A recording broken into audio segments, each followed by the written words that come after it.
Big boss Malayalam season 6 ഇപ്പോഴിതാ അവസാനത്തിലേക്ക് കടന്നിരിക്കുകയാണ്.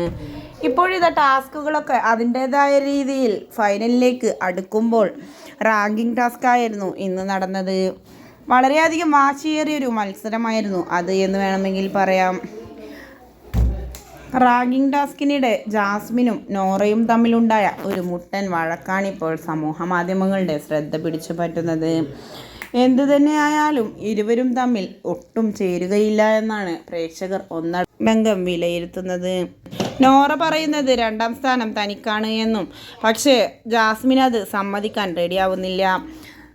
അതിനുശേഷം കുറേ സെൻറ്റിമെൻ്റൽ സീൻ ഒരുക്കുന്നുണ്ട് നോറ. അതിന് എന്ത് പറയുമ്പോഴും എന്തിനാണ് നോറ ഇങ്ങനെ സെൻറ്റിമെൻ്റൽ ആയിക്കൊണ്ട് മറ്റുള്ളവരുടെ സിമ്പതി കിട്ടാൻ വേണ്ടി പറയുന്നത് എന്ന് ചോദിച്ചുകൊണ്ടായിരുന്നു അടി തുടങ്ങിയത്. പിന്നീട് അങ്ങോട്ട് ഇരുവരും തമ്മിൽ വഴക്ക് മുറുകിയിരിക്കുകയാണ്. അതായിരുന്നു അല്പസമയങ്ങൾക്ക് മുൻപ് വന്ന പ്രൊമോയിലും കാണിച്ചത്.